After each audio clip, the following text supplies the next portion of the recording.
All right. Shalom, shalom. Keepers of sheep. Brother Kashah. Back with another lesson. Lord's will. This video is edifying. All right. And before we begin, I'd like to first start off by giving our praise, our honor, and our glory to the Most High, Yahweh, Bahashem, Yahushua, Bahashem, Rekah HaKodash. Double honors to the apostles and the elders of Great Millstone. Shalom. And shalom to the hopeful elect. All right, and today's lesson will be titled, You Have to Encourage Yourself. All right, and of course, today's lesson is inspired through the spirit and power of Yahweh, Bahashem, Yahushua, Bahashem, Rekah HaKodash. All right, but today's lesson will be an exhortation lesson. All right, I try to get up, at least 2 or 3 exhortation lessons, throughout my my lesson cycles. All right, because prophecy, is the main focus. Right, of course, prophecy is what we're concerned about, but we need those exhortation lessons. And if it sounds like I'm out of breath, it's because I am. I'm at work, and it's currently 5:49 a.m. Thursday, August the 27th, 2026. And this is my first break, man. And I just had to make it my business to get this lesson up, Lord willing. So man, you have to encourage yourself, all right? And we have to encourage, others, okay, by encouraging ourselves. All right. So matter of fact, real quick, just because I have a little list. All right. But real quick, why this just came up, this is Hebrews 3:13, and it reads, But exhort one another daily while it is called today, lest any of you be hardened through the deceitfulness of sin. Okay, so we're supposed to exhort brothers, all right, exhort one another daily. Okay, and how do we do this? Of course, through the lessons, all right, our weekly sit downs, camps, all right. But one main thing is being the example, okay, as Yahushua himself. All right, we have to be that example, because it's one thing to be one way on camera, but we have to be this way in and out of season, man. Okay, every second, every minute. Of course, you're not in the spirit at every moment, but you have to walk in you have to walk in the spirit. Okay, you have to mind the things of the spirit. Okay.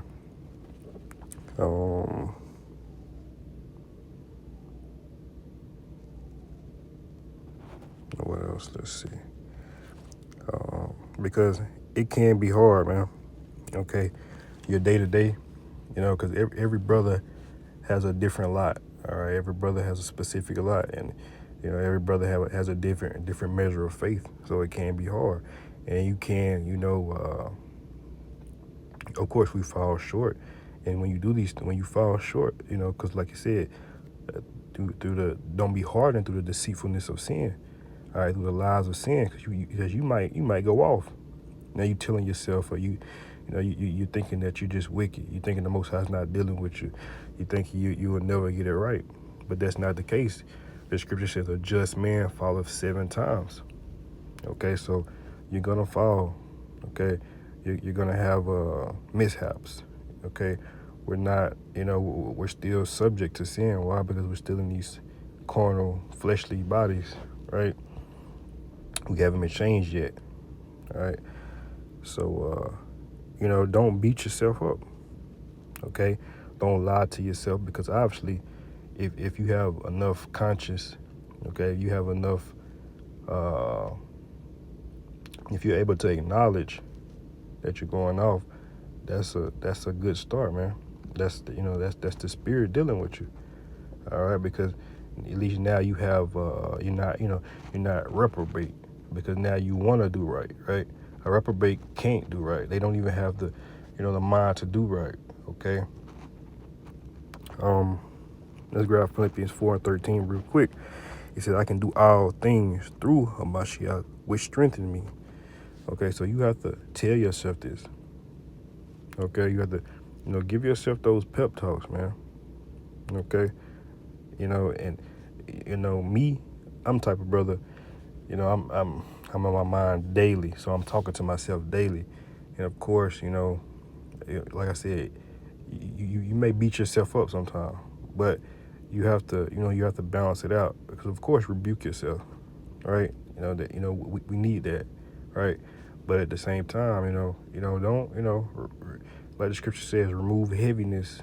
All right, we'll grab that next, but don't let these things overwhelm you. All right, don't let these things consume you. Okay. Real quick.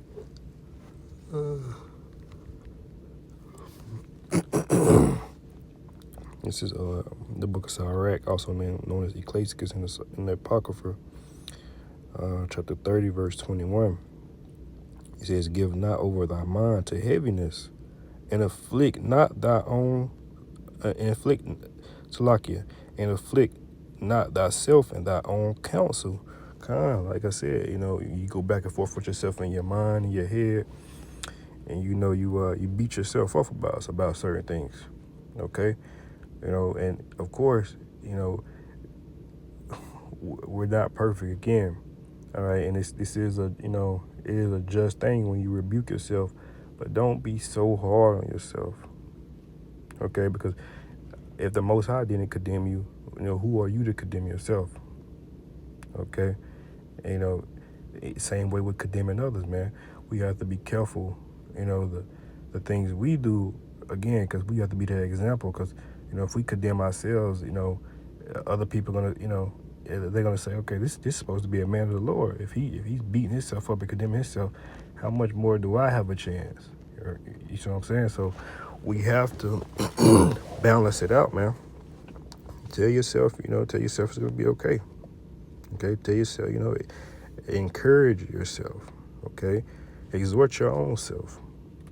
Okay, hold your own hand, pat your own self on the back, and it reminds me of that gospel song. I'm pretty sure some brothers may be familiar with it. I forget the singer. It may be like Yolanda Adams, or one of those gospel singers. But for those Jakes who grew up listening to gospel music, that's one of those ones. And these gospel singers, a lot of times these songs, they come from the scriptures, even though they have a zeal and it may not be according to knowledge, but it's, the spirit is there, the spirit of, it being of encouraging. Okay, because let's be honest, you may, as a child, growing up, you may have been having a rough day or a rough time or a rough week, and your parents, they put that gospel music on, and it makes everything just a little bit better at that moment. Okay, you actually feel a little hope. You actually feel a little wow, because you're singing, you're singing along. Okay, you're singing the words, and these words are coming from the scripture. Okay. Again, Ecclesiastes, also known as Sirach, 30 and 21, "Give not over thy mind to heaviness, and afflict not thyself in thy own counsel." So don't always, I ain't gonna say don't think, but think about the things that are that are righteous. Okay, as a reason, Philippians 4:8, meditate on things that are true, that are honest, that are praiseworthy, lovely, things of that nature. Why? Because we spend a lot of time meditating on fear, doubt, wickedness, the what ifs, meditate on, because the Lord is a righteous power. He's a just power, man. Okay, so we can trust him. He's not like man that he should lie. He's not gonna get in his feelings and change his mind and turn his back. If he promised it, that's what it is. And if he said it, which is word, he said it. So we have to trust it. We have to believe it. Okay, he's brought you this far. Okay. Let's get back to Philippians 4:13. One more again, because the Christians, Christian church, they use this a lot. All right, but they don't, people don't really take advantage of, scriptures like this. It says, Philippians 4:13, I can do all things through Hamashiach, which strengthened me. All right, showing you that, he was the example. Okay, the way he walked, the way he talked, the way he conducted himself. Okay, this was the example in the strength that we need. Okay, to endure. Okay, because right now, of course, we're in times where brothers are being tried, and it really is a trying time, because I not only myself but many other brothers, are throwing up the same lessons. All right, so it's of the spirit. Okay, so the spirit that this is the time, and we're coming into those times. We're approaching those times where these tests, all right, it says constantly endure. Okay, meaning they're going to be constant tests. All right, tests around the clock. Okay. Let's grab Romans 8:37. All right, and it reads, it says, nay, it says, in all things we are more than conquerors through him that loved us. All right, so the Most High, we literally have everything we need. All right, the spirit is enough in itself, but we have the scriptures. All right, we have the body. All right, beginning with the apostles, and there's a great millstone, and the Lord gives us our daily bread. All right, he may not, you may not be the richest man, but you're not the poorest man either. Okay, so we literally have everything we need. We have to take advantage of that. Okay.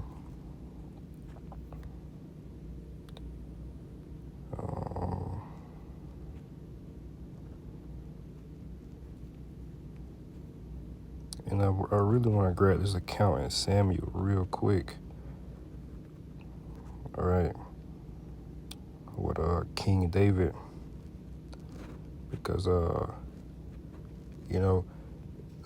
course our forefathers are the perfect example. All right, beginning with Yahweh Shah, but this is just an example showing you that you have to once you get through those once you get through those rough times, all right, once you start beating yourself up, or once because things are gonna happen. So once you encourage yourself, all right, there's literally nothing you can't do. Okay, there's nothing else, because a lot of time it's you that's holding you back. Okay, so this is 1 Samuel 30, and I'll start at verse 1. All right, it says, and it came to pass, when David and his men were come to Ziklag on the third day, that the Amalekites had invaded the south and Ziklag, and smitten Ziklag, and burned it with fire. It says, and had taken the women captives, that were therein. They slew not any, either great or small, but carried them away, and went into their on their way. So they came in and they burned the city. They kidnapped everyone. All right, they took everybody captive. It says, verse 3, so David and his men came to the city, and behold, it was burned with fire, and their wives, their sons, and their daughters were taken captives. So this was one of those cities, I guess, where women, children, a safe place, they thought, right? Verse 4 says, then David and the people that were with him lifted up their voices and wept until they had no more power to weep. So this this hurt David, and this hurt David and his men, man. Okay, because again, they took captive, women, children, okay, and of course, this puts them in a state of mourning almost, all right, because they're expecting the worst. They're thinking the worst. Verse 5, it says that David, 2 wives were taken captive. So David's wives were amongst these women and children. It says, what is her name? Ahinom and Jezreelis, Salakia, and Abigail, the wife of Nabal, the Carmelite, Salakia. Verse 6, and David was greatly distressed, for the people spake of stoning him, because the soul of all the people was grieved, every man the sons and of his daughters. But David encouraged himself in the Lord his power. So everyone was grieved, man. They was even talking about stoning David. They was mad at David because, he's the king, so of course he's responsible, And I guess there was nobody keeping guard over the city, maybe. But again, they was mad at David. But what did David do? He wept for a while, which it's okay to weep. Okay, it's okay to cry. It's okay to get it out, man. So, but eventually, what did David do? He encouraged himself. Right, the Most High gave him that strength. All right, let's get that word encourage. Let's see. It says encourage. It says give support, confidence, or hope. All right, persuade. So basically, he put his hope in the Most High. Okay, his confidence was in the Most High. Okay. Verse 7, it says, and David said to Abithar, the priest, Ahimelech's son, I pray thee, bring me hither and uphold. And Abiathar brought thither the ephod to David. What is this? Let's see.